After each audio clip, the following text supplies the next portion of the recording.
എല്ലാവർക്കും നമസ്കാരം. ഇന്ന് നമുക്ക് നല്ല പെർഫെക്റ്റ് ആയിട്ടുള്ള ഒരു ബീഫ് കട്ട്ലേറ്റിൻ്റെ റെസിപ്പി നോക്കാം.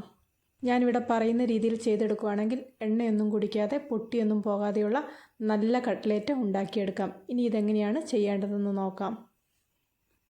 കട്ട്ലേറ്റിന് വേണ്ടിയിട്ട് ഇവിടെ ഏകദേശം 750 ഗ്രാം പോത്തിറച്ചി മുറിച്ച് കഴുകി വൃത്തിയാക്കി വെച്ചിട്ടുണ്ട്. അടുത്തതായിട്ട് ഇതിലേക്ക് വേണ്ടത് ഉരുളക്കിഴങ്ങാണ്. 3-4 ഉരുളക്കിഴങ്ങ് ഓരോരുത്തരുടെയും ഇഷ്ടത്തിനനുസരിച്ച് എടുക്കാം. കുറച്ച് ഇഞ്ചി, വെളുത്തുള്ളി, 4-5 പച്ചമുളക്, ഇത്രയും സാധനങ്ങൾ കൂടി എടുത്തിട്ടുണ്ട്. ഇതൊന്ന് മുറിച്ചതിന് ശേഷം മിക്സിയിലൊന്ന് കറക്കിയെടുക്കാം.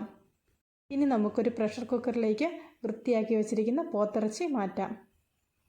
ഇതിലേക്ക് കുറച്ച് കറിവേപ്പിലയും മിക്സിയിൽ ചതച്ച് വെച്ചിരുന്ന കൂട്ടിൻ്റെ പകുതിയും ചേർത്ത് കൊടുക്കാം. അടുത്തതായി കുറച്ച് മഞ്ഞൾപ്പൊടിയും ഉപ്പും കുരുമുളക് പൊടിയും ഗരം മസാലയും കൂടി ഇതിലേക്ക് ചേർത്ത് കൊടുക്കാം. അതിനുശേഷം മിക്സ് ചെയ്ത് അടച്ചു വെച്ച് വേവിക്കാം. ഈ സമയത്ത് ഇതിലേക്ക് വേണ്ട ഉരുളക്കിഴങ്ങ് വേവിച്ചെടുത്തിട്ടുണ്ട്. ഇത് നടുവേ ഒന്ന് മുറിച്ചു കൊടുക്കാം. തിളയ്ക്കുന്ന വെള്ളത്തിൽ നിന്നെടുത്ത ഉരുളക്കിഴങ്ങാണിത്. ഇതുപോലെ ഉടനെ തന്നെ മുറിച്ച് വെച്ചിട്ടുണ്ടെങ്കിൽ ഇതിൻ്റെ അകത്തെ വെള്ളമൊക്കെ ആവിയായിട്ട് പോകും. കട്ട്ലേറ്റിനകത്ത് വെള്ളമയം വരാതിരിക്കാൻ വേണ്ടിയിട്ട് ഇത് സഹായിക്കും. സമയമായപ്പോഴേക്ക് പോത്തിറച്ചി വെന്ത് റെഡിയായി ഇതിലെ വെള്ളമൊക്കെ വറ്റിച്ചെടുത്തിട്ടുണ്ട്. ഒരു പാൻ അടുപ്പത്ത് വെച്ച് ഇതിലേക്ക് കുറച്ച് വെളിച്ചെണ്ണ ഒഴിച്ചു കൊടുക്കുന്നുണ്ട്. വെളിച്ചെണ്ണ ചൂടായി വരുമ്പോൾ ഇതിലേക്ക് 1-2 സവോള ചെറുതായിട്ട് അരിഞ്ഞതും കുറച്ച് കറിവേപ്പിലയും നേരത്തെ അരച്ച് വെച്ചിരിക്കുന്ന കൂട്ടും കൂടെ ചേർത്ത് കൊടുക്കാം. ഇനി ഇത് നന്നായിട്ടൊന്ന് വഴറ്റിയെടുക്കാം. ഉള്ളിയുടെയൊക്കെ കളറ് ചെറുതായിട്ടൊന്ന് മാറുന്നത് വരെ ഒന്ന് വഴറ്റിയെടുക്കണം. എങ്കിൽ മാത്രമേ നല്ല ടേസ്റ്റ് കിട്ടുകയുള്ളൂ. ഇതിലേക്ക് കുറച്ച് ഉപ്പും കൂടെ ചേർത്ത് കൊടുത്തിട്ടുണ്ട്. ഈ സമയത്ത് നേരത്തെ വേവിച്ച് വെച്ചിരിക്കുന്ന ഉരുളക്കിഴങ്ങൊന്ന് പൊടിച്ചെടുക്കാം. വേവിച്ച് വെച്ച പോത്തിറച്ചി ഇവിടെ തണുത്ത് വന്നിട്ടുണ്ട്. ഇതും മിക്സിയിലൊന്ന് പൊടിച്ചെടുക്കാം. 1-2 പ്രാവശ്യമായിട്ടിട്ട് പൊടിച്ചെടുക്കാം. വേവിച്ചെടുത്ത പോത്തിറച്ചി ഇവിടെ നന്നായിട്ട് പൊടിഞ്ഞു വന്നിട്ടുണ്ട്. ഇതിൻ്റെ അകത്ത് കട്ടയൊക്കെ ഉണ്ടെങ്കിൽ എടുത്ത് മാറ്റാം. ഈ സമയമായപ്പോഴേക്ക് കൂട്ടുകളൊക്കെ നന്നായിട്ട് വഴന്നു വന്നിട്ടുണ്ട്. ഇതിലേക്ക് പൊടിച്ചെടുത്ത കൂട്ട് ചേർത്ത് കൊടുക്കാം. അതിനുശേഷം 4-5 മിനിറ്റ് ചെറിയ തീയിലിട്ടൊന്ന് ഇളക്കി കൊടുക്കാം. ഈ ഇറച്ചിക്കകത്ത് വെള്ളമയം ഒന്നുമില്ല, എങ്കിലും ആ ഉള്ള വെള്ളമയം ഉള്ളതൊന്ന് വറ്റിച്ചെടുക്കാം.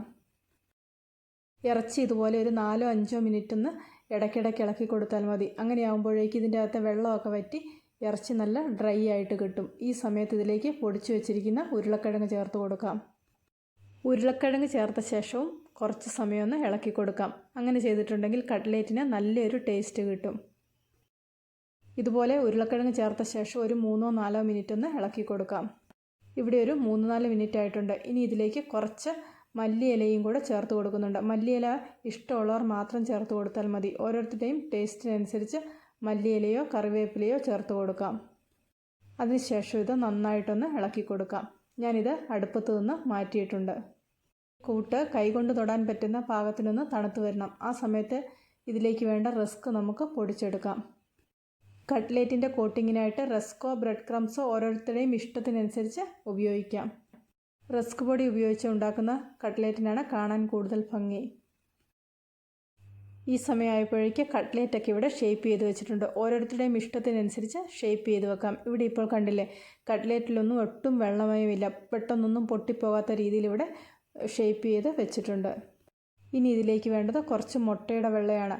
മുട്ടയുടെ വെള്ള നന്നായിട്ടൊന്ന് ബീറ്റ് ചെയ്തെടുക്കാം. ഇതുപോലെ മുട്ടയുടെ വെള്ളം എടുക്കുമ്പോൾ നല്ലവണ്ണം ഒന്ന് ബീറ്റ് ചെയ്തെടുക്കണം. എങ്കിൽ മാത്രമേ നല്ലൊരു ഫിനിഷിങ് കിട്ടുകയുള്ളൂ.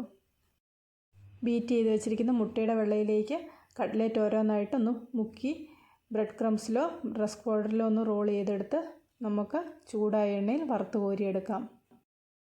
ഞാനിവിടെ പറഞ്ഞിരിക്കുന്ന കാര്യങ്ങളൊക്കെ ശ്രദ്ധിച്ച് അതുപോലെ തന്നെ ഒന്ന് ചെയ്തെടുക്കുകയാണെങ്കിൽ നിങ്ങൾക്ക് നല്ല പെർഫെക്റ്റായിട്ട് എണ്ണയൊന്നും കുടിക്കാത്ത കട്ട്ലേറ്റ് ഉണ്ടാക്കിയെടുക്കാൻ പറ്റും.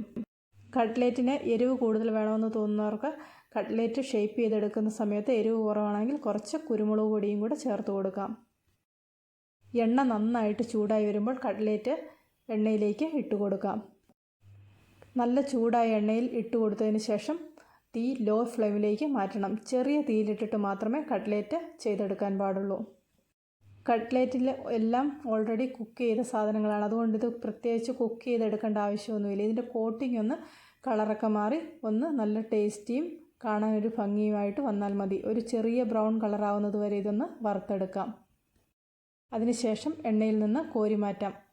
എല്ലാവരും ഒരു പ്രാവശ്യം ഇതുപോലെ ഒന്ന് ചെയ്ത് നോക്കുക. തീർച്ചയായിട്ടും നിങ്ങൾക്ക് ഈ കട്ട്ലേറ്റിൻ്റെ ടേസ്റ്റ് ഇഷ്ടപ്പെടും. പുതിയൊരു വീഡിയോയുമായിട്ട് വീണ്ടും കാണാം.